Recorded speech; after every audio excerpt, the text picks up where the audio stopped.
and U.S. business is more competitive. Our efforts to eliminate unnecessary burdensome regulations are also having a tremendous impact. We have worked closely with this committee and others in Congress, as well as our colleagues across the administration, to create a regulatory environment that is more efficient and predictable for business. These reforms are enhancing the flow of credit and supporting job creation and wage growth. At the same time, we remain committed to ensuring the stability of the financial system and protecting taxpayers and consumers. Our tax and regulatory reform agenda complements our trade efforts. We strongly support Congress's bipartisan effort to strengthen and modernize the Committee on Foreign Investment in the United States, CFIUS, review process and its inclusion in the National Defense Authorization Act. The administration is pleased to work with members to maintain our open investment environment while ensuring that certain transactions are reviewed for national security purposes. We have made great progress in the last 18 months in implementing the President's agenda. We are working every day to guide multilateral financial organizations towards a limited role that is more consistent with free markets, faster growth, and U.S. national interests. Hardworking taxpayers across the country are optimistic that they will have a more prosperous and secure future, and we are seeing America's great potential come to fruition. Thank you very much. I look forward to answering your questions. Thank you, Mr. Secretary. I will now yield to myself for questioning. Clearly, as you heard from my opening remarks, I am most concerned about the status of global trade, and I realize that most of this was within the bailiwick of USTR and Commerce, but clearly America's trade policies do have an impact on the international finance system.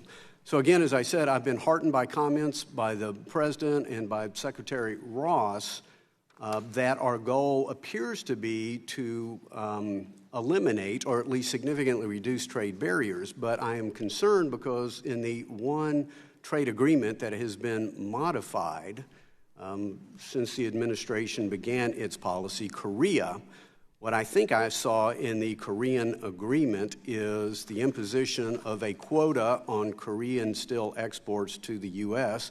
and a 20-year extension of a 25% tariff on Korean trucks. So I would hope that the answer and the goal would be for America to export more, not necessarily import less. And so the question, Mr. Secretary, is Korea the template for future modifications of our bilateral or multilateral trade agreements?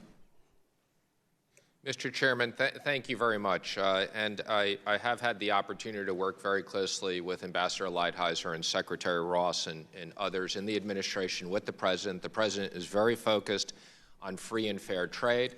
As you mentioned, at the G7, the President specifically said, let's sign a free trade agreement with no tariffs, no barriers, no subsidies. So the President is very much focused, fighting every day on having free and fair trade.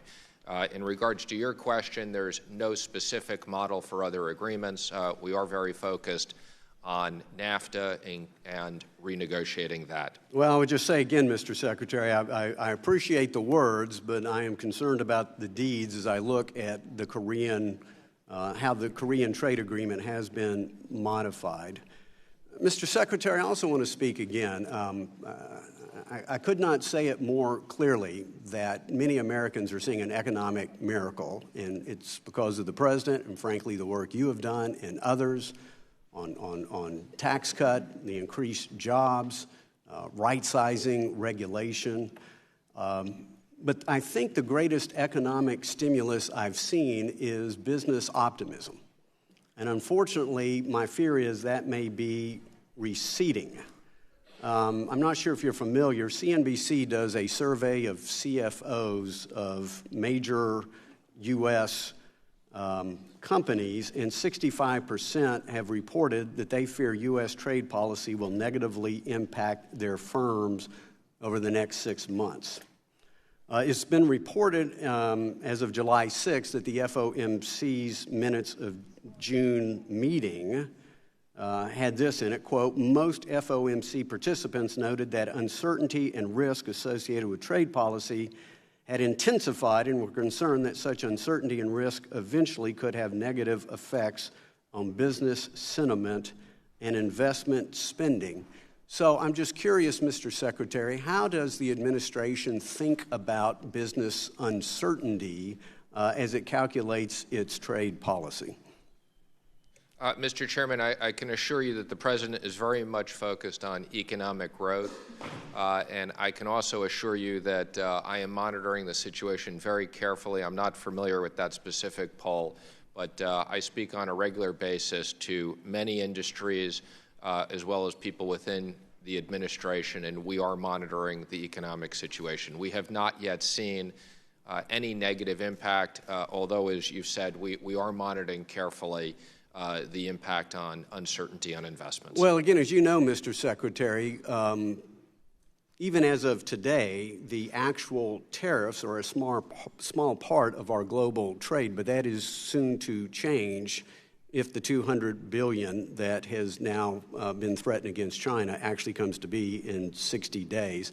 I guess the last question I would have, Mr. Secretary, is I'm curious how the administration thinks about the possibility of a global recession. I mean, in the U.S., as you know, we're facing rising interest rates. The Fed needs to have an orderly wind down of its balance sheet. You know better than others that we may be looking at an inverted yield curve that, at least historically, has been a leading indicator of a recession. We know about tightening monetary policy in other segments. So there's already a threat to economic growth. How do you factor that in, again, to the administration's trade policy? What is the risk? Mr. Chairman, let me just comment specifically on the, we don't have an inverted yield curve. There is a flattening of the yield curve. That somewhat reflects people's future view of rates and where rates will be. I don't think that's indicative of any way of recessionary concerns. And as I said, we are monitoring very carefully the impact of tariffs, and we will continue to do so. And we are very focused on economic growth and look forward to what hopefully will be a very big quarter of GDP and future growth for the balance of the year and next year. The time has expired. I now recognize the ranking member for 5 minutes. Thank you very much, Mr. Secretary. Because of this president's trade war, again, Mid-Continental Nail that I mentioned in my opening statement, America's largest nail manufacturer based in Missouri, laid off 60 workers last week and expects to go out of business by Labor Day. Harley-Davidson, this company is as American as motherhood and apple pie. Based in Wisconsin, is moving jobs overseas to Europe to avoid tariffs on its exports. Volvo, again, will no longer hire 4,000 new workers in South Carolina, and the U.S. Chamber of Commerce warns that 2.6 million jobs are on the chopping block because of Trump's policy on tariffs. On top of all the job loss, American families will pay higher prices for the goods that they buy since tariffs are a tax paid by Americans. And it seems things are only going to get worse. Just yesterday, Trump announced that he may levy an additional $200 billion in tariffs on China. China responded that it would take further retaliatory measures, possibly including more tariffs on U.S. goods, letting its currency depreciate, or even selling off billions of Treasury bonds. The Trump administration appears to be flying by the seat of its pants with no plan for how to address the possibility of a recession, the higher prices consumers will pay, and the resulting losses of millions of American jobs. Further, reports indicate that while the Federal Reserve is concerned about the possibility of a recession resulting from a trade war, it does not have the tools necessary to combat such a self-inflicted disaster. As each day brings another announcement of jobs being eliminated or shipped overseas and consumers paying more for goods, what are you doing as Treasury Secretary to prevent further harm to our economy from the growing trade war? I know that you have attempted to answer this when the chairman, questioned you about it, but I want to hear more in depth about how you're thinking about this and what you plan to do if there is further harm to our economy? Thank you very much. First of all, I've noted the nail company, and I will reach out to the Secretary of Commerce to see if that company is subject to some type of exemption, because obviously we don't want companies losing jobs. As it relates to Harley-Davidson, I've previously publicly commented on this. I think the President has been a huge advocate of Harley-Davidson. I think it's unfortunate that they're talking about moving jobs. My sense is that this was before tariffs. I will comment specifically on China because I personally have been very involved in China. I've had multiple negotiations with them. Our objective is to create a level playing field for our companies to stop forced technology transfer. We put a modest amount of tariffs on China as a result of technology transfers. China reciprocated. Our tariffs were less than 10% of what they shipped. They matched that dollar for dollar, and the President threatened if they did that he would retaliate, and we're now in a comment period on the $200 billion. And again, I would just assure you, we very much are monitoring the impact on the economy of all these different issues. I want to thank you for that, but I want to get back to Harley-Davidson because this is something that the American public really understands. They understand very, very much that Harley-Davidson is a company that we would not like to see export overseas. So you kind of mumble that the tariffs had nothing to do with them moving, exporting jobs overseas. What did you just say? So first of all, let me apologize if I mumbled. I'll try to be clearer. First of all, in all fairness, I have not spoken to the Harley-Davidson people direct. I know that the President has spoken to them. I can tell you, as I've sat in meetings with the President, other leaders, he always talked about tariffs on motorcycles and cutting tariffs on motorcycles. My sense is that Harley-Davidson had previously planned on moving some of this manufacturing, and it's not just a result. But in all fairness, I have not spoken to them direct. But I share your concern very much of any jobs being moved by Harley-Davidson or other people as a result of tariffs. What will you do to try and get them not to move the jobs overseas? I am going to specifically reach out to them and find out the details with the Secretary of Commerce. And are you saying the President's tariffs have nothing to do with them moving those jobs overseas? I have not spoken to them direct. So have you spoken to the President? Yes, I have. And what did he say? Again, the President has been a huge advocate of Harley-Davidson and is very disappointed on Harley-Davidson's. Did he ask them to stay? Yes, he did. And they turned him down? No, they asked them afterwards, and I don't know the status of those Thank you. I yield back the balance of my time. Gentlelady yields back. The chair now recognizes the gentleman from Kentucky, Mr. Barr, chairman of our Monetary Policy and Trade Subcommittee. Mr. Secretary, I certainly support the administration's objectives to promote fair and reciprocal trade, but since we're on the topic, I'll stick with the topic for a little while.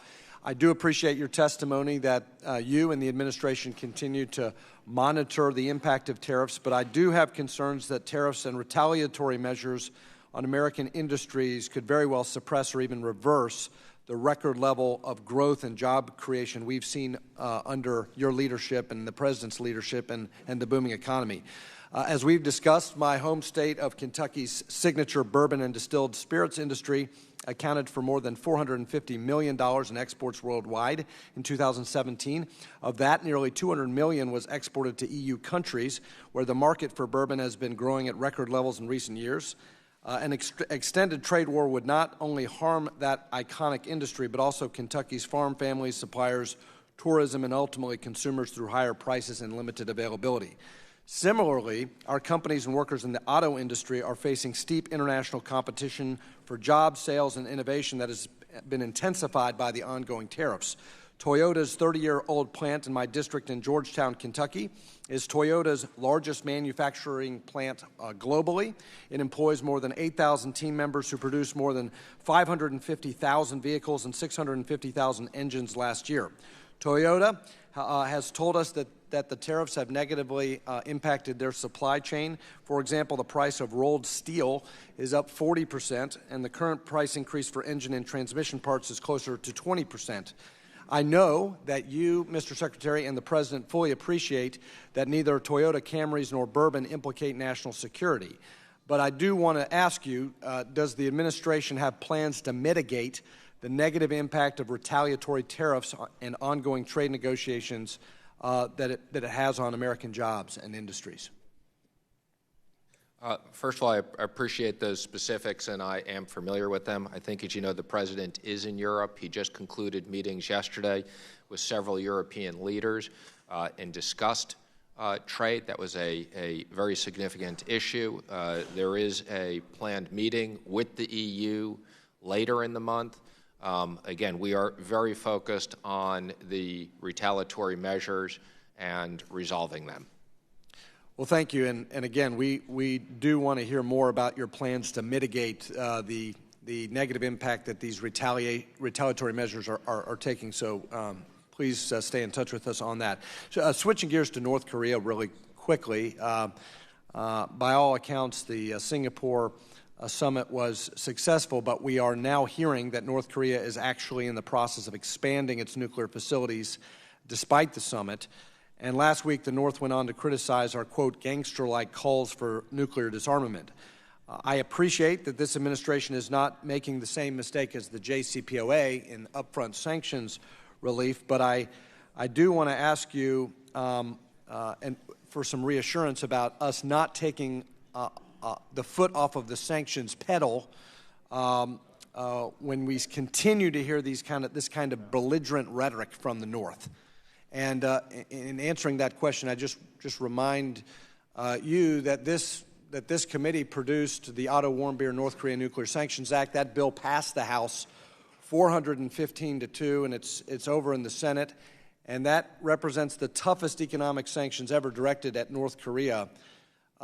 Can you use that legislation as leverage to continue to focus that maximum pressure as we continue to negotiate? First of all, let me just say there are no plans to loosen up on sanctions, anything quite the contrary.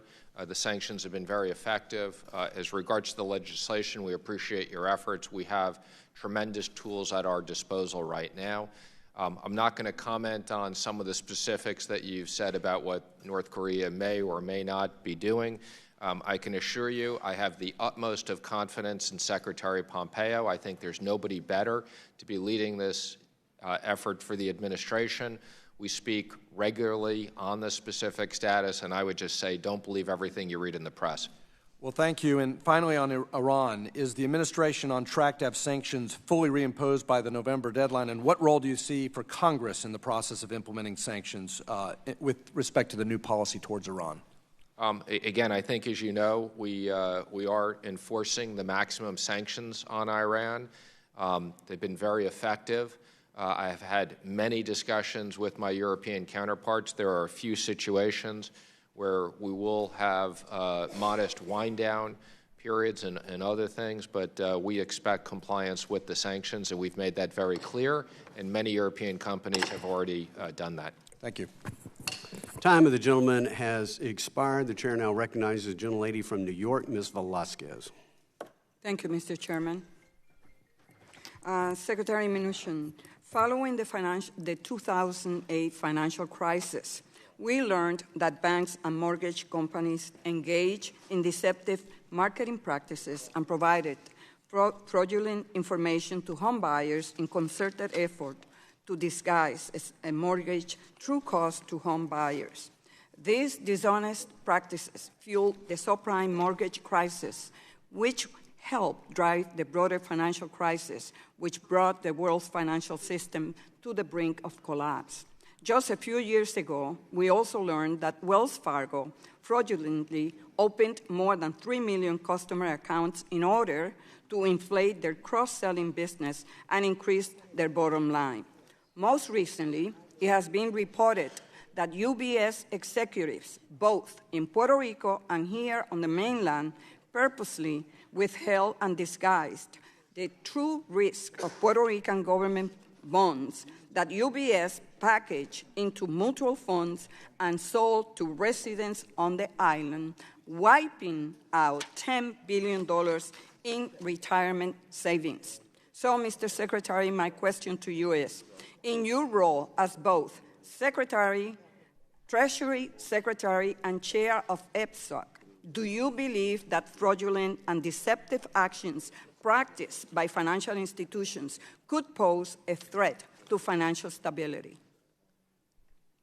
Thank you. I do not believe that they could pose a threat at this point to financial stability, although I do acknowledge there are some very specific cases which the regulators are dealing with of improper practices. Do you believe that fraudulent and deceptive financial practices should be criminally investigated and, if necessary, prosecuted by the Department of Justice? Not my role to comment on prosecution, but definitely I believe that if there are rules broken or anything else, the regulators should be responsible for doing that. If we know that executives knowingly committed financial crimes or covered them up, they should do the time, don't you? I mean, again, I would just say my role in FSOC is to deal with the regulators. I'm not commenting on, obviously, it's DOJ's responsibility to enforce the laws. That's not within my purview. But on Tuesday, President Trump imposed a second round of tariffs on the additional $200 billion of Chinese goods. This led financial markets to tumble all day Wednesday. The Dow opened more than 100 points lower and continued to fall throughout the day, losing almost 200 points at market close. So, Mr. Secretary, media reports indicate that high-level talks between Chinese officials and the Trump administration on tariffs and trade have ground to a halt. Do you believe that talks will be reopened, and do you plan to participate in those discussions? Yes, I plan to participate. Second of all, I would say to the extent that the Chinese want to make serious efforts to make structural changes, I and the administration are available anytime to discuss those. As it relates to the $200 billion, I would just comment that had been previously announced. All we did the other day was announce the list, which is now out for public comment and review. Are you back, Mr. Chairman? Gentlelady yields back. Chair now recognizes the gentleman from Missouri, Mr. Lukemeyer, Chairman of our Financial Institutions Subcommittee. Thank you, Mr. Chairman, and welcome, Mr. Mnuchin, Secretary, up here.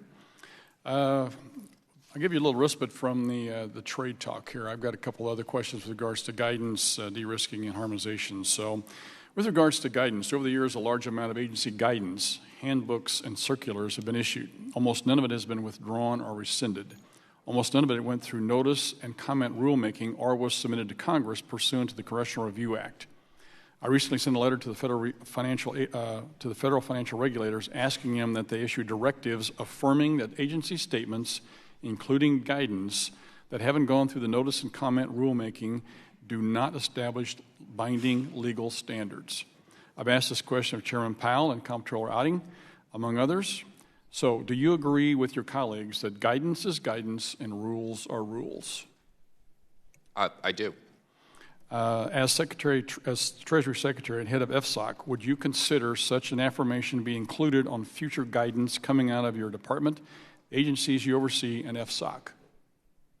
Again, I assure you that we will address this at the next FSOC meeting and discuss it. I don't think we need guidance coming out of FSOC, but we will review that with the regulator. Well, my hope would be, Mr. Secretary, that you would take the lead in having some sort of harmonization with all the agencies with regards to guidance. And with the guidance that's issued, whenever a guidance is issued, say something in there to the effect that this is guidance, it is not a rule, that guidance is something punitive action can be taken on because it's guidance, it's best practices, it's a suggestion of how a bank should be doing something versus a rule that says you will do this. And I think it's important to be a distinction there, and it's important that I think in your position as head of EXOP that you could take the lead in harmonizing all this across all of the agencies, financial agencies, to be able to make this happen? I've always believed there should be consistency across the regulators, so that is an issue we will address with them. Thank you. I appreciate that very much. With regards to de-risking, 2 weeks ago, Congressman Clay and I sent you a letter on de-risking following a hearing that we held in the Financial Institutions Subcommittee. Our subcommittee has held several hearings on the issue and heard from a variety of stakeholders. What we've learned is that this is not only a domestic problem, but an international one. We're talking about an entire geographical region losing access to financial services and being cut out of the most regulated financial sector in the world. According to testimony given a couple of weeks ago, it's the regulatory regime, namely BSA, MLL, that's driving this dangerous trend. And the problems go beyond banking. Right now, it's impeding the flow of humanitarian aid across the globe. We've passed bipartisan legislation on Operation Choke Point, and the regulators tell us that it isn't happening. But every witness, Mr. Secretary, that we had before the subcommittee that day told us a different story, as have our nation's financial institutions and their customers. Number one, are you familiar with the letter? Did you see the letter that we wrote to you with regards to this? Yes. Does this trend alarm you, or are you concerned about it? Do you recognize that there's a problem? It is something we think there is an issue with. We are looking at BSA reform, AML reform. We need to strike the right balance on that. I'm not aware of any humanitarian aid that hasn't gone through as a result of this, but BSA reform is something we are studying carefully, and the de-risking issue is something we share your concern and we're looking at.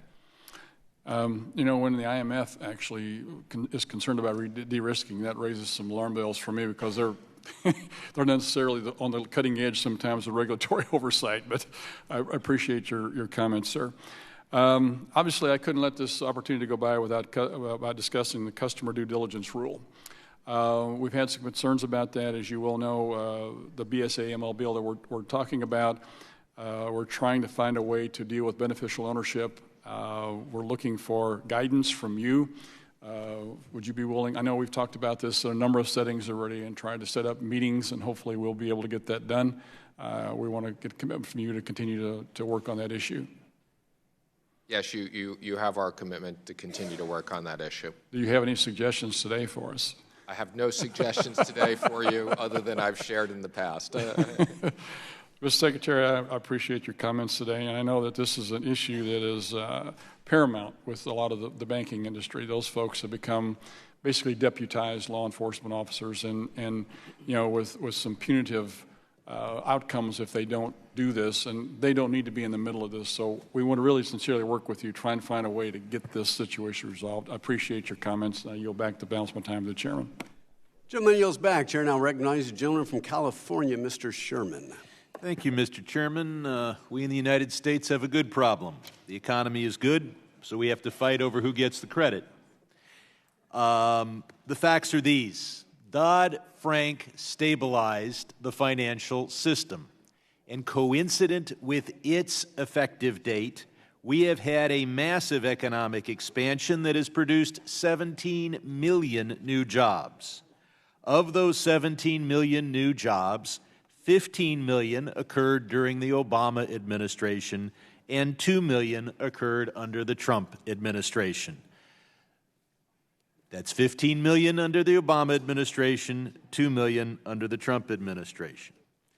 Now, this committee has seen a lot of charlatans in the financial services world, but we haven't seen one quite this as bad as what I'm going to say. Yes.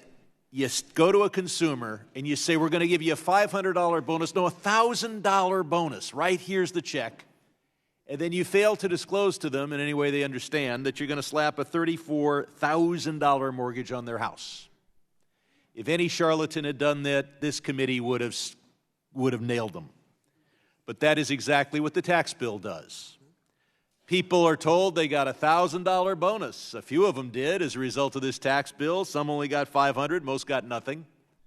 But what wasn't mentioned was the $34,000, which is the share of the average family of five of the increase in the national debt. As to trade, Mr. Secretary, I'm going to send you the transcript of the hearing we did yesterday in the Asia Subcommittee. I'm going to be perhaps the one person in this room that says that Mr. Trump's focus on China has been a little too late, a little too hesitant, and a little too weak. We gave China MFN most favored nation status in the year 2000. When that happened, 2/3 of Democrats voted no. Now, Wall Street trotted out some economists who said that the increase from that MFN bill would only be, the increase in the trade deficit with China would only be $1 billion a year. 2/3 of Democrats were right. The Wall Street economists, bought and paid for, were wrong. They were off by a factor of 25,000%. And so I would hope that, and we have a chart behind you that shows the massive increase in the trade deficit with China since the beginning of this administration.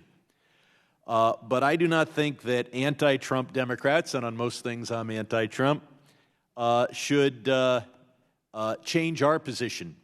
2/3 of us were right 18 years ago, and we are right today, and MFN should be provided to China only in the context of fair and free trade. Now something far less controversial. I want to thank you for your last appearance here when we talked about the U.S.-Armenia tax treaty. You made a commitment then that you'd have at least one tax lawyer spend 28 hours on the project, and that work has not begun, and it's not your fault. The Armenian government has had a lurch toward democracy and transparency that many of us applaud. Things are in a little bit of a state of tumult still in Yerevan. I'm assured that when things calm down, the Armenian government will approach us committed to the kinds of transparency that our model tax treaty calls for, and then I'll hold you to the 28 hours. As a matter of fact, that 28 hours was based on the fact that 28 members of Congress have asked you to do that. It's now up to 31, so I may ask for another 3 hours. Marijuana, legal in a lot of states. I hope that you would act so that the activities of the Treasury Department don't mess up the economies of those states, whether it be large amounts of cash being moved around, very dangerous to society and an invitation to crime, or the risk to land title, where people say, well, maybe I don't own this property because maybe 10 years ago it was used for marijuana and the federal government might seize it. In the insurance area, the International Association of Insurance Supervisors is continuing to pursue insurance capital standards that seem incompatible with the U.S. system of state insurance regulation. And I hope that you would answer for the record how you will ensure that the U.S. state-based regulatory system will be protected in the negotiations. And I'll have another question for the record on mutual funds, and I yield back.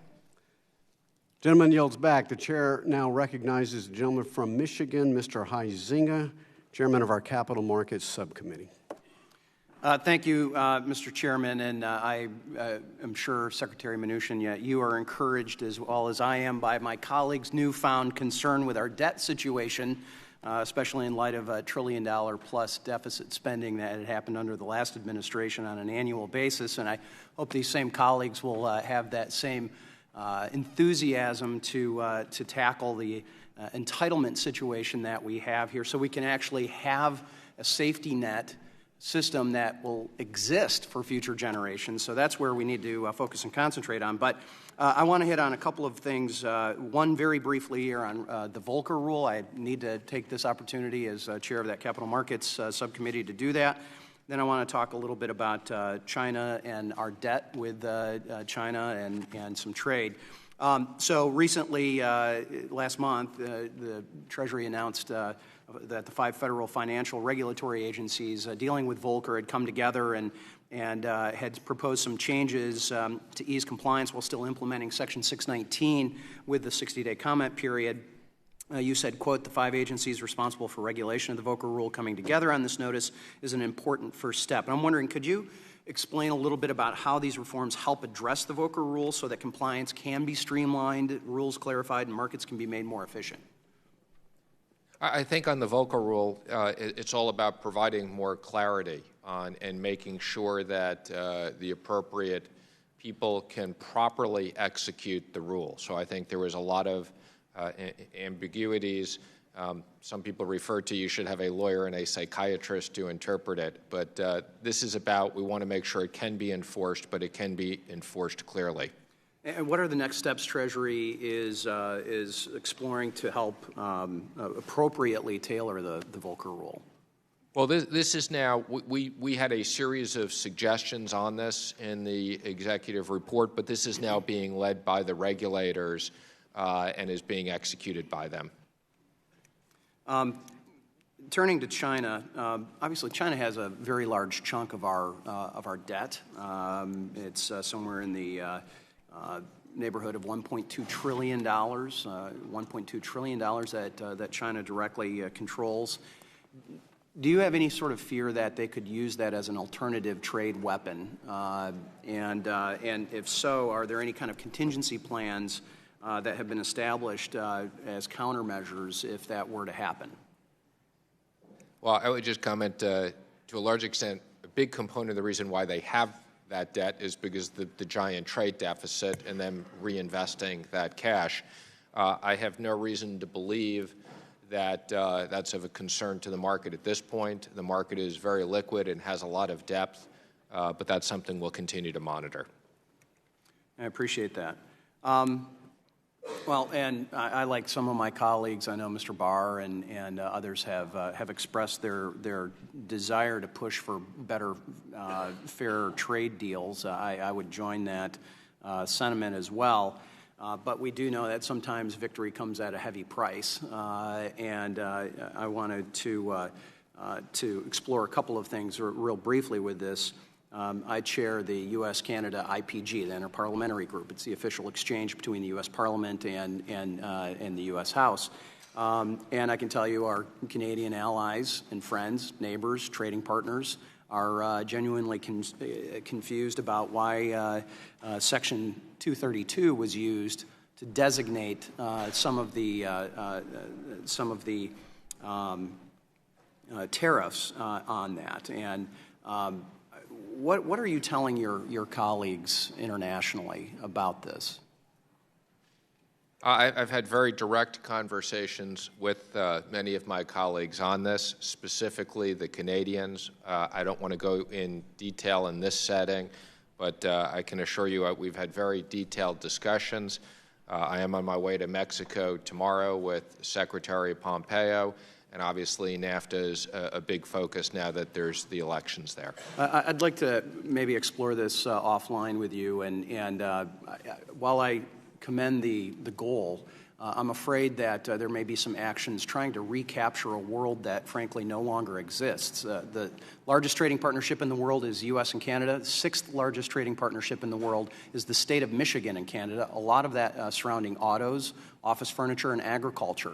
And what we are seeing here is an integrated supply system that has parts for vehicles traveling back and forth across the border, sometimes 9 different times, and thousands of parts doing that. So we have to be very careful with that, and I look forward to our conversation. Thank you. I yield back. Time of the gentleman has expired. The chair now recognizes the gentlelady from New York, Ms. Maloney, ranking member of our Capital Markets Subcommittee. Thank you, Mr. Chairman, and welcome, Secretary Mnuchin. The last time you testified, I asked you about beneficial ownership, and you said you wanted more time to look at it. I think it's a critical challenge before our country. I introduced a bill at the request of really law enforcement that said they would track money and terrorism and drugs and guns and hit an LLC and not know who owned it. They just want to know who owns it so that they can protect us better. And the best time to do it is when they are filing. We have a bill in. Many of us in a bipartisan way are supporting it, that this information would be available to Treasury, kept at state level if they so wished, and also law enforcement. And I live in a city, New York, that continually faces terrorist threats, and there are no threats unless there's financing. So cracking down on terrorism financing is critical, and I now want to know that since you've had a chance to look at this and And in light of the testimony that the FinCEN director gave recently, that he believed companies should be required to disclose their beneficial owners at the time that they are formed and they are a part of Treasury. So I'd now like to ask you if you've had a chance to look at this and what is your feeling now on supporting beneficial ownership and having this information available to Treasury and to law enforcement. So first of all, let me just say I fully support that it is a very important issue, and we need to be able to figure out an efficient and prudent way that we have access to beneficial ownership. I wish I could tell you I already had this solved. We are having a lot of discussions. We look forward to continuing this discussion with you and members of the committee to find a solution. We need an appropriate solution to this. Well, thank you. And as you know, our committee has been discussing legislation to reform the Bank Secrecy Act and anti-money laundering rules. And I believe that any legislative package on this issue must address the issue of beneficial ownership because anonymous shell companies are routinely used to finance criminal and terrorist organizations. So do you believe that a legislative package to strengthen our anti-money laundering rules should address the use of anonymous shell companies by criminals and terrorist organizations? As I've said, I believe this issue needs to be solved, whether it's solved as part of BSA or whether it's solved separately. These are both very important issues, but we do need to be able to have access to beneficial ownership information for law enforcement and for combating terrorist financing. Well, also in February, Treasury, you released a report recommending that we keep Dodd-Frank's orderly liquidation authority for winding down large financial institutions as an emergency option. And I agree with you, and I want to thank you for that report. The report also recommended changes to the orderly liquidation authority, and if there are changes that need to be made, I think we should have that discussed because I strongly oppose repealing this authority. Can you discuss why you think, as your report stated, that the authority is a far preferable alternative to destabilizing financial contagion or ad hoc government restructuring or bailouts? So I think, as you know, this is an issue we reviewed very carefully, and we do support keeping it. I look forward to speaking with you about some of the specifics of the changes that we would recommend. They would require legislation. Thank you. I look forward to those discussions. And finally, as chairman of the Financial Stability Oversight Council, in that capacity as chair, what do you see as the biggest risks to the financial system right now? Well, I think the good news is from a capital and a credit standpoint, that's not of a major concern. I would say the issue that I focus on at the moment of most significance is cybersecurity, and I'm not implying in any way that there is a cybersecurity risk, but this is the area that we need to continue to invest in. We need to continue to have public-private partnerships, and I'm very focused on the safety and security of the financial infrastructure. Thank you. I yield back. Gentlelady yields back. Chair now recognizes the gentlelady from Missouri, Ms. Wagner, Chair of our Oversight and Investigations Subcommittee. Thank you, Chairman Henseling, and welcome, Secretary Mnuchin. Secretary Mnuchin, according to the most recent numbers provided by the United States Trade Association, Missouri exports support some 88,000 jobs in 2016, totaling $13.9 billion worth of goods. That's why earlier this year I joined many of my colleagues in urging the President to rethink his tariffs on steel, aluminum, and other goods. The retaliatory tariffs levied by Mexico will absolutely be felt in my home state of Missouri, which I noted earlier depends heavily on trade. My constituents are concerned that, as am I, that these tariffs will have a serious impact on our state and will create winners and losers in communities across Missouri. Mr. Secretary, as I mentioned before, some of these tariffs have targeted our allies. Can you describe in detail the expected end game for these trade actions, and what is the specific time frame you expect for these policies to achieve their desired effect? Well, first of all, let me just comment. I share your view that exports create enormous job opportunities. So our overall view is we should be doing things to make sure that our companies can fairly compete and export fairly into these markets. We were in I put these in different buckets. There's obviously the NAFTA-related issues, there's the EU-related issues, and there's the China-related issues. As I mentioned, this is something we meet with the President on weekly. The economic team is very focused on all of this. Time frame? I can't commit to a specific time frame, although, as I previously mentioned, NAFTA is now a big priority since we have the Mexican election behind us. Mr. Secretary, I wanted to take a second to focus on China. In 2017, growers in the United States sold nearly 1/3 of their soybean harvest to China. The recent Chinese tariffs on American soybeans will hit Missouri hard and already have. Reports of farmers are expected to sell their crops at a loss. What would you say to my constituents that will be directly impacted by the President's actions on trade, especially vis-a-vis my farming community?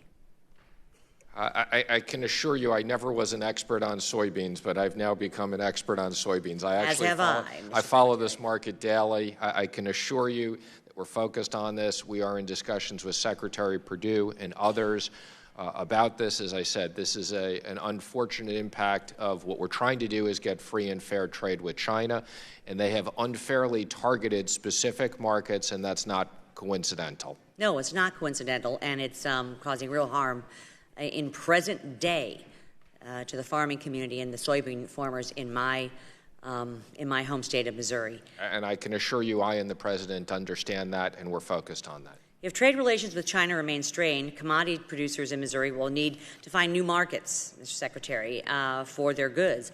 ASEAN countries seem to be natural trade partners. Over half of U.S. congressional districts export more than $100 million in goods to ASEAN every year. ASEAN countries themselves wish to see stronger trade relations with the U.S. If U.S.-ASEAN trade relations become more formalized, whether that's multilateral, bilateral, whatever it is, Mr. Secretary, would China be, I think, pressured to institute fair trade practices? I'd like to make sure that I do put in a plug that we enter into some of these bilateral or a multilateral with ASEAN countries in order as an opportunity to have new markets for my farming and ag community and others in the district.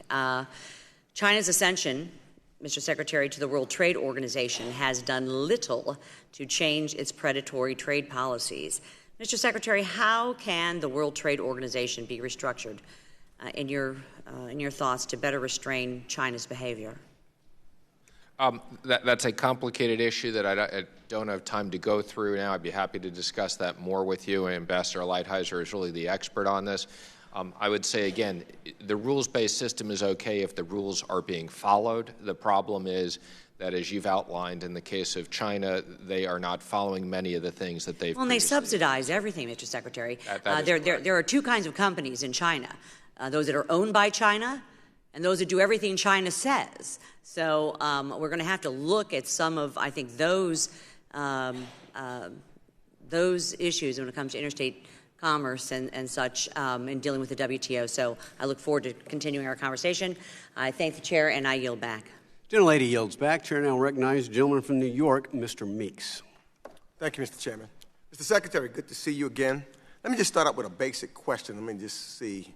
If you were a business person and you started, you were on a business, you were buying a business, what would be the easiest way, best way for the business to move forward? If you bought a business that was deep in the hole, or you bought a business that was at level and moving in the right direction? What would you think would be the hardest task for one to accomplish?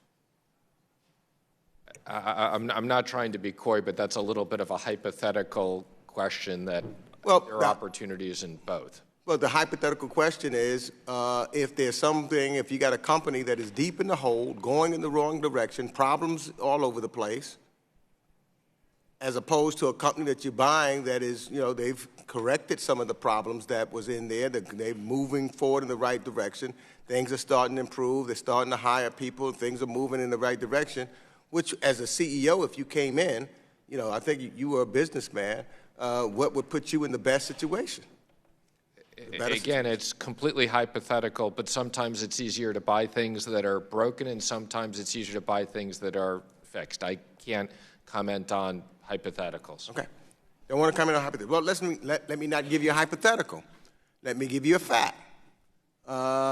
This country, when President Obama was the president, was in deep debt and was losing hundreds of thousands of jobs a month and was in serious problem in the worst financial crises since the Great Depression. That was the situation of this country when Barack Obama was the president or became the president of the United States in 2008. Fact. Fact, not hypothetical. When the stable genius became the president, that's what he calls himself, self-proclaimed stable genius, this country, because over 100 months ago, we were gaining jobs. That's 8 years ago. Moving forward in the right direction, creating jobs. What situation do you think is better for a president of the United States? Not a hypothetical. Sorry. That's a fact.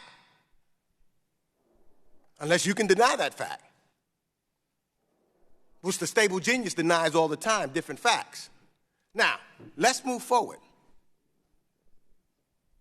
Because I'm concerned about what I saw today at NATO and at the G7.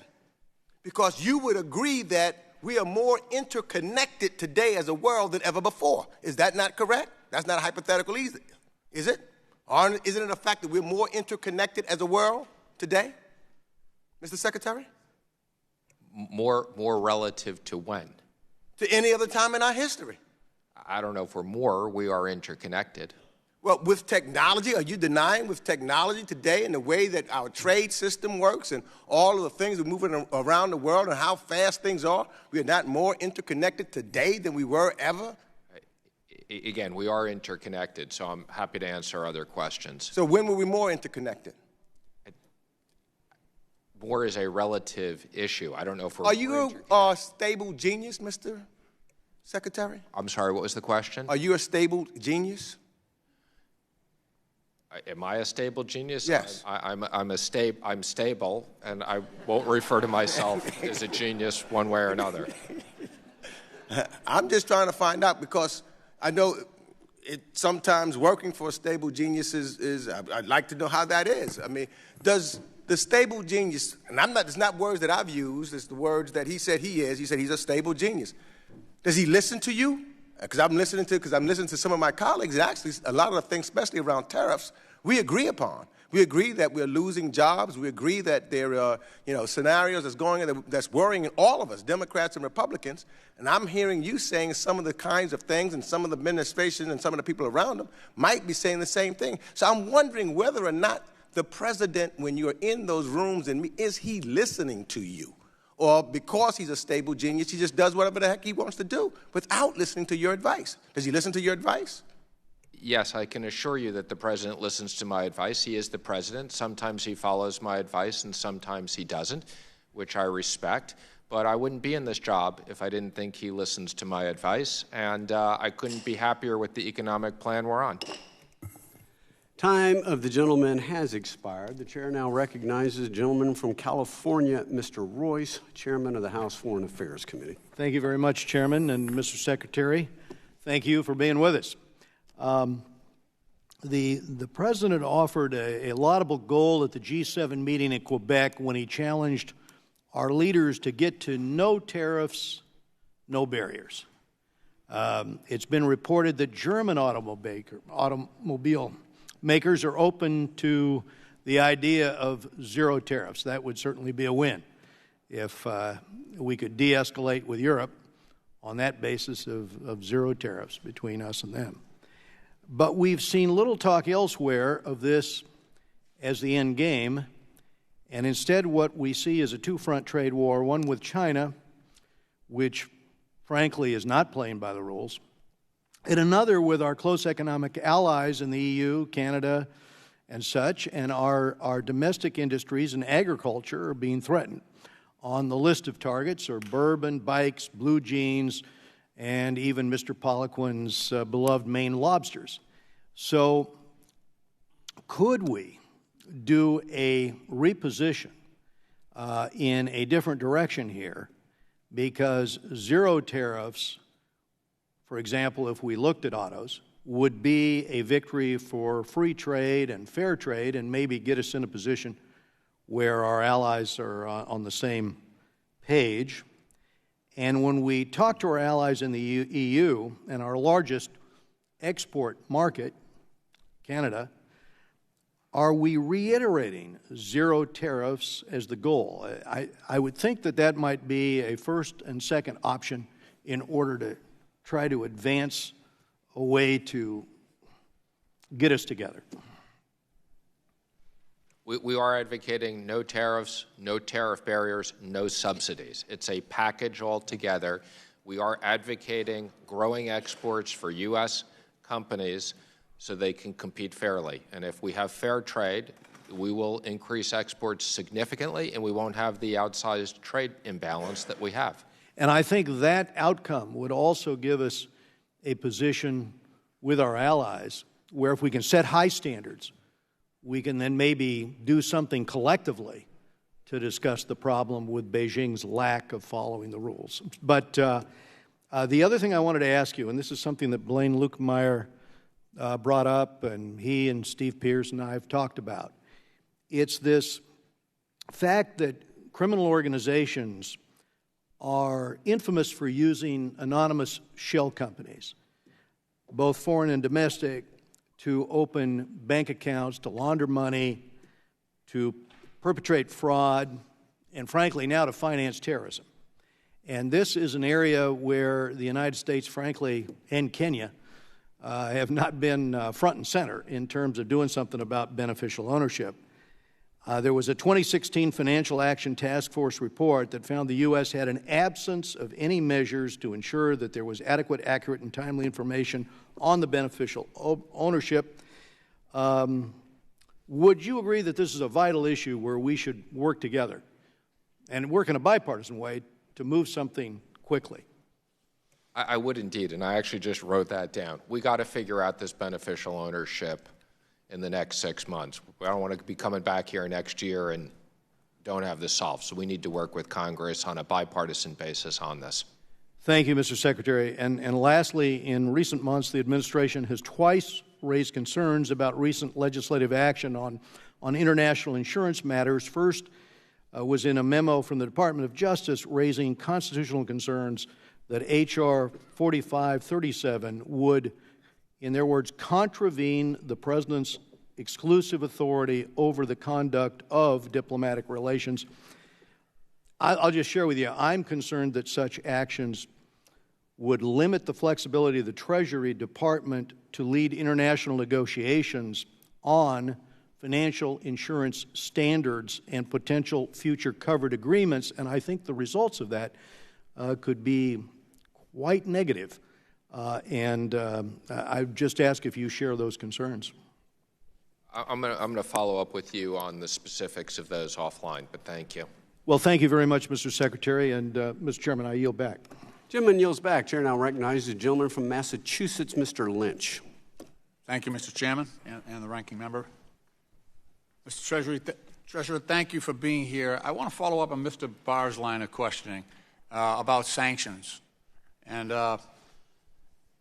obviously, as a result of the President's withdrawal from the JCPOA, we're going to have to, well, you're going to have to reinstitute sanctions against those companies, banks, and countries that continue to do business with Iran. So, and that includes some of our closest allies, our national security partners, and countries that are co-signers of that agreement, including Great Britain, Germany, France, the EU, Russia, and China. Earlier in your testimony, you said you have frequent conversations with China. Is China going to reinstitute the ban on importing oil, Iranian oil to China? They're the largest single purchaser of Iranian oil right now. Have they agreed to join our sanctions? Again, I think it would be inappropriate for me to comment on this. Well, I think it would be entirely appropriate. It's the ball game right here. But I will tell you, it's the largest single purchaser of Iranian oil is not part of this deal, then those sanctions are meaningless. No, what I was going to say is I think it would be inappropriate for me to comment on specifics of a conversation. But what I will tell you, it is our intent to enforce sanctions on Iran-related oil against everybody, including China. Right. And so we're in the middle of a trade war with China. I'm asking you whether they're going to join us. Again, we intend to enforce sanctions on them, on Russia, on Europe, and others against Iranian wait a minute. oil. The sanctions against Iran is going to raise the value of Russian oil. So by withdrawing from the JCPOA, you're helping Russia. There goes your sanctions against Russian oil. This is going to be a windfall for Russia. They're going to do much better now because they'll be a much important source of oil in that region. So they're going to, I'm sure, be the big winner, and I think the American consumer with higher gas prices will be the big loser, quite honestly. I think that's the natural consequences of that. Now, Treasury, and importantly OFAC, the Office of Foreign Asset Control, is the department within your Treasury that is really keenly responsible for this, although obviously you're going to have to work with Secretary Pompeo and State Department to reinstitute these sanctions, right? That's correct, and we've already activated that plan. Okay. Well, in terms of having power, first of all, you only got about 200 people up at OFAC.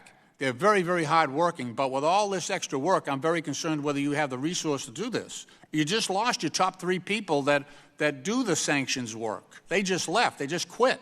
So your reassurances to Mr. Barr, I don't think, are well-founded. The other problem is on State Department. So we've got to work with the host countries to make sure that the sanctions are observed. So it would be ideal if we had an ambassador in Saudi Arabia, for example. But we don't have one. None has been nominated. We don't have an ambassador or a nominee. The president hasn't even nominated anybody. Nobody in Saudi Arabia. We have no ambassador in Turkey. I was just there a couple of weeks ago. I was in Jordan a couple of weeks ago. We don't have an ambassador in Jordan. We don't have an ambassador in Egypt. I was there like 3 weeks ago. Mexico. You'd think we would need an ambassador to Mexico with everything we got going on with the immigration at the border, plus NAFTA. You'd think we might get an ambassador to Mexico. Qatar, another key country. Australia, Azerbaijan, another key source. If we're going to try to shut down oil shipments, there'd be good people to talk to. We don't have an ambassador in Qatar, Australia, Azerbaijan, Georgia, Somalia, Libya, Tajikistan, Panama, Venezuela, all key countries. If we're going to ask people to join us in these sanctions. I mean, you just said earlier that you have weekly meetings with the president. Ask him to pick a few of these 20 or so countries and appoint an ambassador so that your Treasury personnel, OFAC, that do a wonderful job, very hardworking people, can actually work with, and your Treasury liaisons. You need a few more of those. You got some members over there, some Treasury liaisons that work with FinCEN that are handling 4 and 5 countries in the Middle East. We got a lot of work to do, and I don't buy the reassurances that these sanctions are going to go like you think they are. Time of the gentleman has expired. The chair now recognizes the gentleman from New Mexico, Mr. Pierce, chairman of our Terrorism and Illicit Finance Subcommittee. Thank you, Mr. Secretary. Thank you for being here. Thank you, Mr. Chairman. So the discussion on the oil is one that is especially timely. The U.S. is just right now, in the next month or so, in the position of overtaking Saudi Arabia as the #2 producer. Will surpass Russia in the very near future. And that all of that is occurring because Republicans actually put into a bill in December of 2015 the ability to export our oil for the first time in 40 years. That's allowed an unprecedented expansion into fields that were before probably not really economic. So again, I compliment you on the stances of the administration with regard to energy. That energy revolution is taking place in my home county and the county right next to it, so that many of the entry-level workers are making $100,000.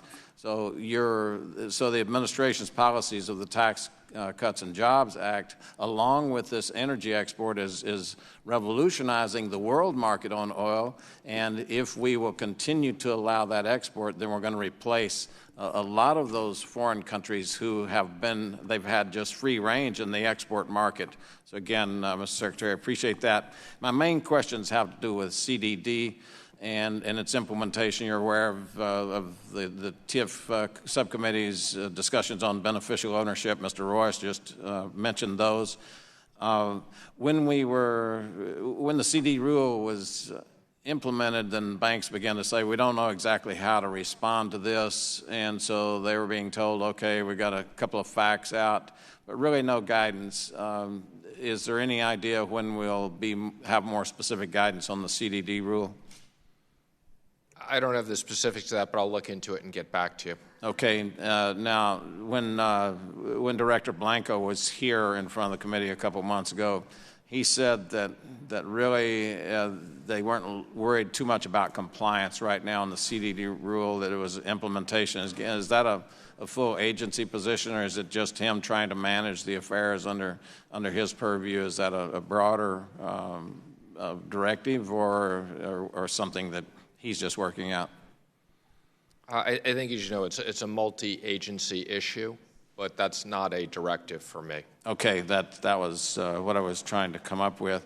Now, again, you just mentioned that your full intent is to get back with us in the next 6 months and try to figure out in a bipartisan way if we could accelerate that time, if we could accelerate the meeting. We really have the BSA reform bill is ready to go except for this one piece, and we keep bouncing back and forth between the two sides on that because we in the country really don't have our minds clearly made up. We see the effects of not having the beneficial ownership, and we then become one of the key places that shell companies come to operate because they know that we're in conflict on this. The other side worries about too much information in the hands of the government. Have you wrestled with this any at all, sort of in your approach to it? Are you still leaving that to the fencing level to try to work it out?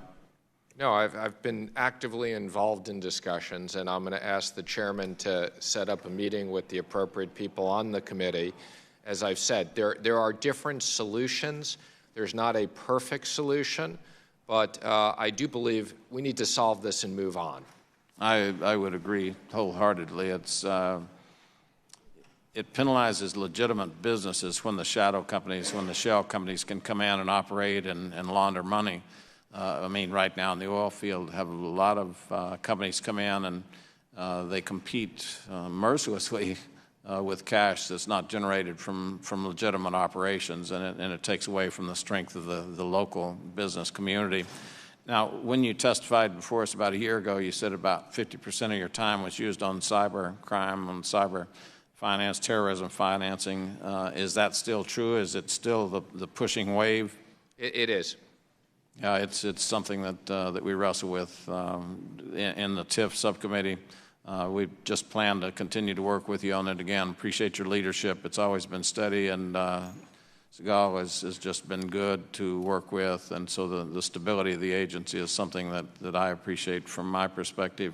The rising wage market, rising employment markets, those are things that all America is in awe of right now. The growth rate projected by the Atlanta Fed last month is just phenomenal. So again, Mr. Secretary, thanks for your work. Yield back. Gentleman yields back. Chair now recognizes the gentleman from Georgia, Mr. Scott. Thank you very much. Welcome, Mr. Secretary. Mr. Secretary, the people of this nation are very worried. they're very concerned about this trade war. Make no mistake about it. Both Democrats and Republicans are very much worried about it. Now, I really want you to listen very carefully to me, because there is no state that could be so devastatingly impacted on this than my beloved state of Georgia. Let me explain to you how. Let's take the fact that poultry, for example. Georgia is the leading producer of poultry in the world. And according to our National Chicken Council and leading chicken producers like Tyson's Food, they've informed me that in 2014, for example, U.S. chicken exports to Mexico, one of our most important markets alone, totaled $800 million. But during the same period, Mr. Secretary, Brazil's exports went up from $50 million to $200 million. If we continue to put up these trade barriers in Mexico, it is clear as a bell to anybody looking at this that they will take even much more of the market, leaving American chicken farmers and producers out in the cold. Let's go to another one. Let's take aluminum, for example. In Georgia, we have massive users of aluminum, manufacturers. And it's not just Georgia, but all across the nation. Imagine, go into a grocery store and just look at how much of our food, our beverages, are contained in aluminum cans. Can you imagine the impact that that will have? I want to go to another point, our pecans. Did you know that half of the pecan production in Georgia is exported to China, in which we are in the middle of? And Georgia produces 1/3 of all the pecans in the United States. I want you to have that. I want you to recognize Georgia. I want you to tell the president how damaging this will be to Georgia businesses, Georgia farmers, Georgia manufacturers, and not only that, to the employees. Because when the aluminum manufacturers come in, that's going to be a 1-to-18 ratio in loss of jobs. Now, Mr. Chairman, Mr. Secretary, let me just ask you this. My question is this to you. Are you prepared? Are you ready to be the one who will take full responsibility as the Treasury Secretary in charge when Georgia and this nation inevitably enters into this high inflationary rate? Who's going to pay for this increase? It's the Georgian American consumers going to do that. What about the loss of jobs in manufacturing? It's going to be the American people. You say, well, the economy is moving on all cylinders. I agree with you, but what I'm curious about is the cavalier attitude this administration has of the loss of jobs, of the impact on this, the side effects while we're riding on this sugar high. And so I want to just ask you this question. Are you ready to assume full responsibility of the downside when the darkness comes? Are you ready to take full responsibility? I am, and I share your concerns. And as I've said, we are not taking this lightly. We are monitoring all these specific issues carefully. We are concerned about the job losses on the areas that you've impacted. And you understand the real outside impact this is going to have on our people in Georgia. I want to make sure, because we are going to be paying close attention. Now, in the Senate, someone mentioned this, but the Senate passed a resolution 88-11. The resolution was largely symbolic, but it said that there may be and should be an expanded congressional role in overseeing the tariff decisions. And concerner. You support this? I do not.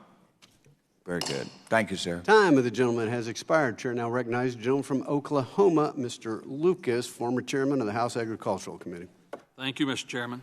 Mr. Secretary, I want to raise with you one capital requirement rule that's been the subject of this committee's scrutiny. Mr. Luetkemeyer has a bill of which I and others are co-sponsors, which would offset, for purposes of capital rules, any client margin that is posted to a clearing member. This idea was a recommendation of your department's first report in 2017 and has been discussed in Europe as a regulatory change.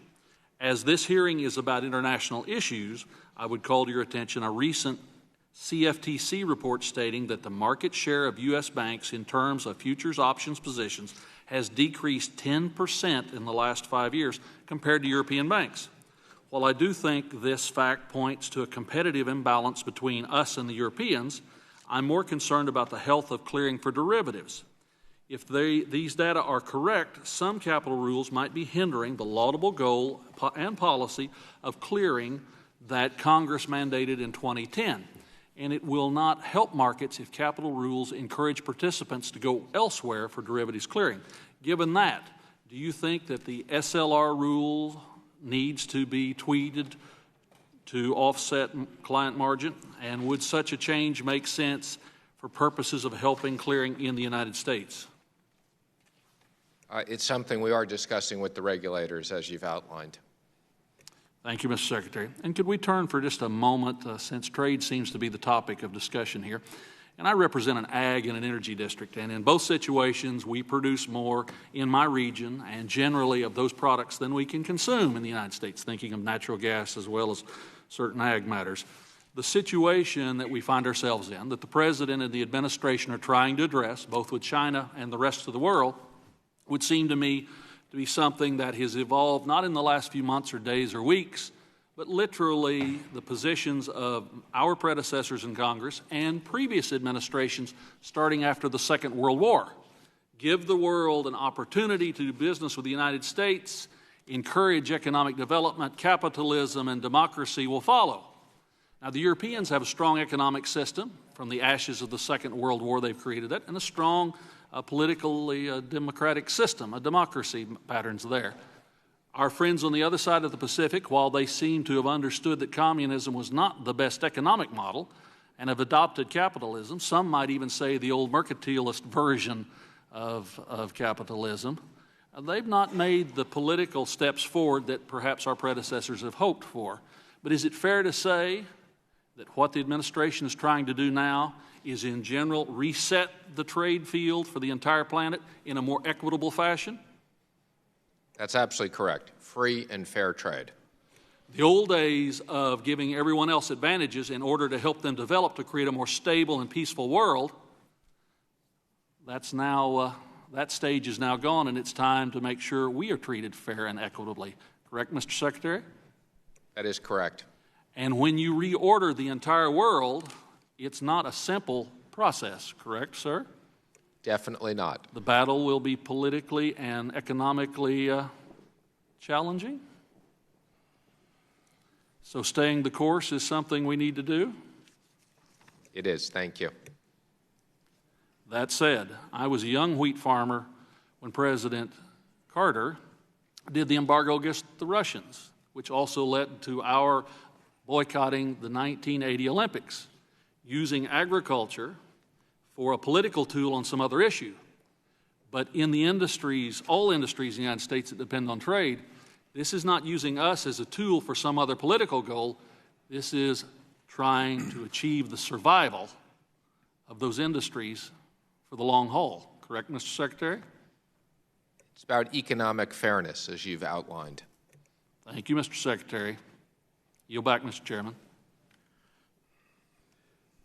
Gentleman yields back. The chair now recognizes the gentleman from Texas, Mr. Green, ranking member of our Oversight and Investigations Subcommittee.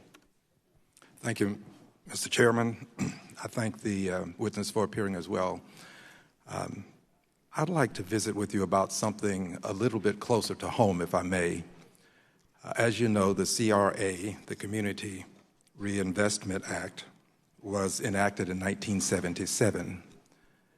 And as you know, it was enacted because of redlining, which impacted poor people and minority people for the most part. And as you know, there is now some talk of reforming the CRA to some extent. And it has been recorded that there is a desire to expand the definition of community development. I'm concerned about this, Mr. Secretary, because I have a good many constituents who believe that the CRA should be strengthened to aid more poor people. It seems that there is the possibility of adding business lending, some aspects of business lending to the CRA such that banks can get credit for business lending. Tell me, where are we currently on the CRA and this reformation that may take place? Well, first of all, I'm going to suggest that Mr. Otting comes to visit you to get your views on this. I firmly believe that this is something that we should take a new look at, because I think CRA can help communities much more so than it does. And this is something I was personally involved in from running a bank. I think that banking has changed, and I think we need to figure out how CRA really can help communities. And I'm going to suggest he comes and speaks to you about that, because I can assure you our desire on changing CRA is not about weakening CRA in any way. It's about making it more effective for communities and making sure that the benefits go to the communities. Well, I appreciate what you just shared with me, and I look forward to the visit, but I do have to indicate this, Mr. Secretary. A lot of the push is coming from the banks, and the banks are back. The banks are doing quite well. They're making record profits, $167 billion annually over the last 3 years. Profits are up 135% since Dodd-Frank became the law. Business lending is up 80% since Dodd-Frank became the law. And the big banks will receive a $15 billion windfall in 2018 as a result of the tax bill. So I'm concerned that we're overemphasizing paperwork and the notion that the bureaucracy is creating a loss in some way for banks. Banks are doing quite well.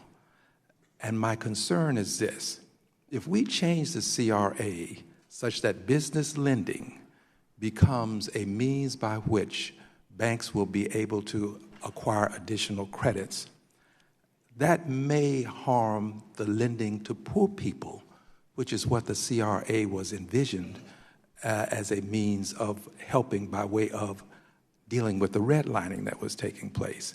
So I welcome the visit, but I have to ask you this. Before you enact whatever these changes are, I'd like to visit with you, Mr. Secretary. You are where the buck will stop. I'd like to have an audience with you so that you can know more about how this will impact my constituents. And by the way, I speak for a good many people who are not speaking on this subject, people across the length and breadth of this country who depend on banks being fair. So I beg that you and I would have an opportunity to meet and discuss this.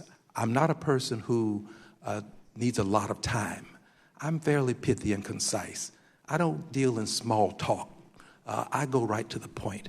So I think that it would be beneficial for us to have this meeting. Mr. Green, I'd be more than happy to meet with you. And again, I can give you my personal assurance that this is actually an issue that I've asked the regulators to look at because of my personal concern and experience that the money is not going into the communities where it should be. This is not an effort that is being driven by the banks to avoid CRA. This is about, in my mind, and we look forward to working with you, how banks better serve communities. Thank you, Mr. Chairman. Time of the gentleman has expired. The chair now recognizes the gentleman from Florida, Mr. Ross. Thank you, Chairman. Mr. Secretary, I'm over here to your right. Gotcha. thank you for being here, and thank you for your service to this country. I will tell you, since you have taken office, we have, as a committee and as a Congress, tried to give you tools to do better for our economy, to do better for our consumers. Tax law, we did a little banking light to open up some capital in the community banks and reduce their regulation. There's a lot more we'd like to do, but we're running out of time, and there's a lot you can still do in the Department of Treasury, especially when it comes to housing finance. I mean, we can't forget what happened in 2007, and unfortunately, we've not been able to prevent statutorily a recurrence of what may happen in a housing bubble. And I would love to see credit risk transfers being implemented from the private sector to release some of that burden that the government now has in backing these mortgages, but yet we're moving slow. And so we have to rely on you. And in public remarks earlier this year, Craig Phillips, one of your counselors, stated that the Department of Treasury is fully committed to the successful implementation of the single security initiative being undertaken by the FHFA, Fannie Mae, and Freddie Mac. I understand that taxpayers have sunk nearly $1 billion into this effort, and I'd be interested in your perspective on where things stand with this effort. It is being implemented. It's something we support. But more broadly, I would just say I also support we need GSE reform. This is something that I am determined in the next Congress should be a major focus of ours, hopefully on a bipartisan basis. But we can't just leave these things sitting the way they are. I couldn't agree more. As they have been. And which is why we're relying on your department, I think, to do as much as it possibly can, including the common securitization platform that complements this, that allows for the implementation of this. Do you think that platform, the common securitization platform, should be available to all market participants, not just Fannie and Freddie? My strong preference is part of GSE reform that we create a system of competition that if other people wanted to compete with the GSEs, they could. But obviously that's dependent upon certain changes to legislation. That we have to make. And it's your understanding that there's plenty of capacity in the market to take some of that, is there not, from the GSEs? I believe there is, but again, we need an overall solution to this. And just for guidance, are there any other principles that you think are important that we should be following in order to do an effective GSE reform? Again, I've said that as part of this, if there's either an explicit or an implicit guarantee, my preference is if there is a need for that, there's a explicit and the government is paid and taxpayers are compensated. And I think that's reality in government and insurance anymore, unfortunately. But as a last backstop is where we're trying to get government to be when it comes to the guaranteeing. As you know, today there are about half as many companies that are going public than they did 20 years ago. In your opinion, why is that? I mean, is it lack of access to capital, regulatory burdens? I think it's regulatory burdens, and that's something we look forward to working with you on. Excellent. And one of the things I want to just close by saying is that we have probably the best system of regulation when it comes to insurance with state regulators. And as under your direction through FIO, we are negotiating with the International Association of Insurance Supervisors. I think it's important that we deal from a position of strength and that we assert our ability to regulate on behalf of consumers, on behalf of capital requirements and solvency requirements, so that we are not influenced unduly by foreign markets when it comes time to reaching our deals with the IAIS. And for that, if you have any comments, I would appreciate that. Otherwise, I'll yield back the balance of my time. I think we agree with you and we're comfortable where we are and won't be unduly influenced. Thank you. Mr. Chairman, I yield back. Gentleman yields back. Chair now recognizes the gentleman from Missouri, Mr. Cleaver, ranking member of our Housing and Insurance Subcommittee. Thank you, Mr. Chairman. Last week I had a meeting in Higginsville, Missouri, a town of 5,000 people in my congressional district in Missouri. I had a meeting of farmers, standing room only. We couldn't get anybody else in the center. Not one person in there believed that this tariff move by the president is good for them. Every 3 rows of soybeans that grows in Missouri goes to China. But I don't blame the president for this. I may be the only person in the country. I don't blame the president. I told them this. I blame Congress. We have allowed over the last 30 years the president, whomever was the occupant in the White House, to gradually take the constitutional responsibility of Congress. From the War Powers Act of 1972, we went on to this. I mean, for example, the president shouldn't have the authority to do this because there's the law 232, the Tax Expansion Act, requires that there's a 270-day period during which we're supposed to be studying the issue, and the president is supposed to be waiting on us to do that. But because the founders never envisioned a compliant Congress, and so what has happened, the president's just snatched power. I never forget, I almost had a nervous breakdown because of anger when President Obama stood up at the State of the Union and said he would sign no earmarks. He doesn't have that power. He doesn't have that power. The Constitution gives the power of the purse to the Congress. And we're just constantly giving more and more and more. And we don't, on something as critical as this whole tax issue, we are just saying to the President of the United States, in spite of the fact that there's legislation that would prohibit it or give direction to him, do whatever we want to do, and we're going to sit here. Now, having said that, Mr. Secretary, do you believe that in spite of my farmers going crazy, Kansas City Southern's world headquarters is in my district, Kansas City Southern Railroad, which means they go south through Kansas, down through Texas, and into Mexico, and they are extremely concerned and frustrated. So are you saying all these people are just misguided and they'll be okay next week? I don't want to in any way imply that they're misguided because, again, I understand the impact that this is having on specific areas, especially the farmers, which I think are being unfairly targeted.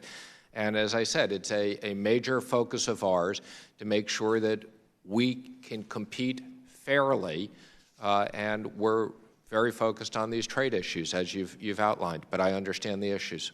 Well, do you think that these trade wars have ever worked? I mean, discuss Smoot-Hawley, 1930. Did that work? Again, I would just say I don't think we're in a trade war. We're in a situation of trade disputes. Okay, these are not trade wars. And we are very focused, as I said, on the NAFTA issue, which is renegotiating an old agreement. We're very focused on the China issue, which is very complicated, as you've outlined, in fair trade. Okay, so if I hit Al Green with my fist, we're not really in a fight. We're kind of in negotiations. I mean, we hit China. China hit us back. That's not a war, a fight? Yeah, I wouldn't say we're in a fight at all. As a matter of fact, the president has specifically commented on his relationship with President Xi and how they're helping us with North Korea and other areas. And again, as I've just said, I don't think in any way we're in a fight with Canada and Mexico. Quite the contrary. We're very focused on these agreements. And I'm going down to Mexico tomorrow as a sign of the importance of that. Well, do you also agree then that Smoot-Hawley, based on economists, your people that you would respect, agreed that it was the Smoot-Hawley Act of 1930 that created less confidence in the markets, which contributed to the length of the collapse of the world economy, which happened actually back in '29, a few months earlier, that did not contribute? I think it wasn't the only issue, but it did contribute, and that's why I said we're monitoring this very carefully. Thank you. Time of the gentleman has expired. The chair now recognizes the gentleman from North Carolina, Mr. Pittenger. Thank you, Mr. Chairman. And again, thank you, Mr. Secretary, for being with us today. Really want to appreciate, of course, your strong work and support for our Firma legislation. to reform CFIUS. A particular note, I'd like to publicly thank Assistant Secretary Heath Tarbert for his great work in brokering this with multiple agencies and committees, individuals in the House and Senate. He did an incredible job, so thank you to him, please. Mr. Secretary, are there any aspects or concerns that you have of the current legislation that would create a loophole or other manner of which it could be exploited by an adversarial interest? I'm sorry, you're referring to the current CFIUS or you're talking about Firma? Firma, the Firma bill as we are negotiating it between the House and Senate. First of all, thank you for thanking us on the work of Firma. I'd like to thank the House and the Senate for the enormous bipartisan support. And as I've emphasized to the chairman and leadership on both sides, we want to get this passed as part of the NDAA. This is very, very important to the Treasury and our role of CFIUS. Yes, sir. Are there any aspects of it that you would favor or be concerned about, or at the end of the day, the final legislation that you feel like needs to more clearly or address on any issues that remain outstanding? Again, we're very happy with the legislation. I think, as you know, there's some slight differences between the House and the Senate version, and I actually had the opportunity to meet with the chairman before this morning's testimony, and I think we're going to work together and with the conferees on trying to get this done quickly. Yes, sir. Thank you very much. Mr. Secretary, following the President's trip last year to Riyadh to meet with the Arab Muslim countries, some 55 or so countries, from that I recall an announcement of an anti-terrorism financing center to be set up in Riyadh. Do you have any further information on that, or what's happened following that announcement? Sure. I have a lot of information on that because we are the focus of that at Treasury. That was a major focus of ours for the President's trip. I actually had the pleasure of signing the MOU on my trip last year. It was a major focus. I went to Saudi Arabia and saw the opening of the center. I'll be going back, I believe, in October, and I've committed on an annual basis to go back. We've issued the first sanctions jointly out of the TFTC, and this is one of our major priorities at Treasury. Thank you, sir. As well, would you have any comments that you could make referencing the MOU with Qatar, given the concerns we had in the past regarding the complicit role that Qatar had with harboring known financiers or funding for kidnapping or other foundations that were utilized, that there was a State Department MOU, which I have read, that would cause and encourage Qatar to be more engaged with us in our oversight? I can't comment on past activities, but I can comment on current activities. Yes, sir. I think they've made significant progress. We're working with them very closely. They are part of the TFTC. We've also had bilateral discussions. I've met with them recently on an ongoing basis, and we are very focused on working on terrorist financing with them. Yes, sir. Do you see any remaining concerns in terms, do you feel like they've fully turned the corner? Again, I want to be careful in what I say on this. There's always more work to do, but they've made very significant efforts in the right direction. Just changing the focus a little bit now, in reference to 2155, could you give me some idea of the role that the Treasury will play in terms of the implementation of that?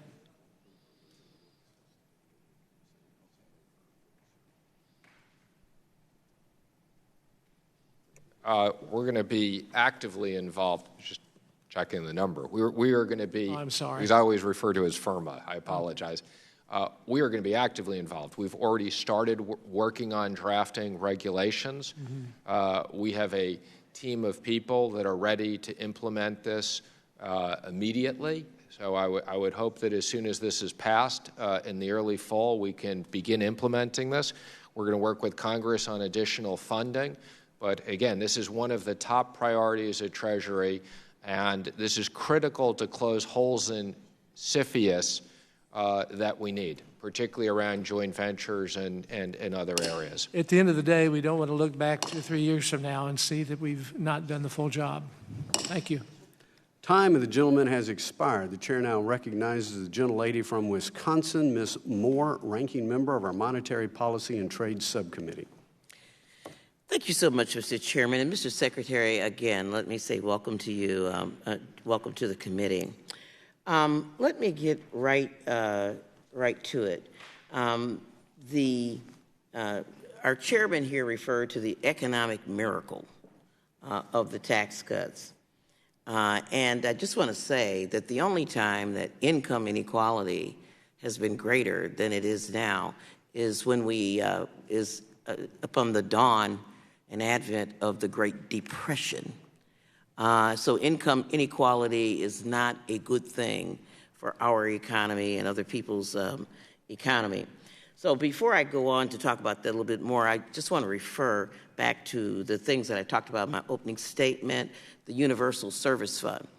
There are many, many, many more poor people who have fallen out of the middle class because of the bifurcation of benefit from that tax bill. And so despite the declarations that people are better off, I mean, we have seen, wages not stay flat, but actually fall. So this notion that we have, more, less unemployment, but flat wages or lowered wages, that we're having bonuses given out. Walmart is a good example, was up there. They gave $400 million of bonuses to its employees and then simultaneously laid off 10,000 people. So this notion that Joe's six-pack is better off is not something that is provable. Having said that, there are more poor people, and some of us are very concerned about the Universal Service Fund. And even though Brad Bailey responded to my letter very short, he was very unresponsive to my requests about how you all intend and plan on administering the Universal Service Fund to make sure that it retains its purpose. And so I will be asking you offline to do that. Now I'm going to go back to the economic miracle here. Because, of course, when we implemented the tariffs, that was a double hit. I grew up in the neighborhood where Harley-Davidson has its international headquarters in Milwaukee, Wisconsin. And the president just started picking on my little hometown company, and I'm just wondering why he's so surprised. Given the structure of the tax bill, I just want to know why you're surprised. They had their corporate rate lowered from 35% to 21%. And then, of course, they repurchased $15 million of their shares, valued at nearly $700 million. It incentivized them to do that. The repatriation of tax benefits to corporations, rewarded people for bad behavior. They laid off workers in Cleaver's district, 800 workers, but they're going to hire 400 new ones in Thailand. Why is the president surprised, since we had a tax bill that incentivized, not raising wages? Why are you surprised? Why is the president surprised by Harley? Well, again, I would beg to differ, but I think the tax bill actually encouraged significant investment. And that's why. But it didn't happen. I mean, Walmart. There absolutely has. In Wisconsin, there's tremendous amount of jobs coming into Wisconsin as a result of the tax bill, and as a result of new facilities that are being Foxconn? Built. Yes. Oh yeah. Well, Foxconn, it's going to be a $4 billion cost to the taxpayers. It's what I call. Socializing the costs and privatizing the profits. I mean, it's bigger than our doggone state budget, what we're giving as an incentive. So that dog don't hunt, quite frankly. The math doesn't work out, Mr. Secretary of the Treasury. I'm not going to comment on the state numbers, which, again, I wasn't. Right. They're my state. My understanding is that the state's analysis was quite well thought out. No, I read the state analysis, and it's going to cost more than we're going to benefit. And so I am I am trying to understand why the president is surprised that this tax bill didn't trickle down into wages, but just became a way to buy back shares of his stockholders and didn't trickle down to Joe Sixpack. Again, we'd be happy to follow up with your office and show you wage growth, which we've already seen and anticipate more.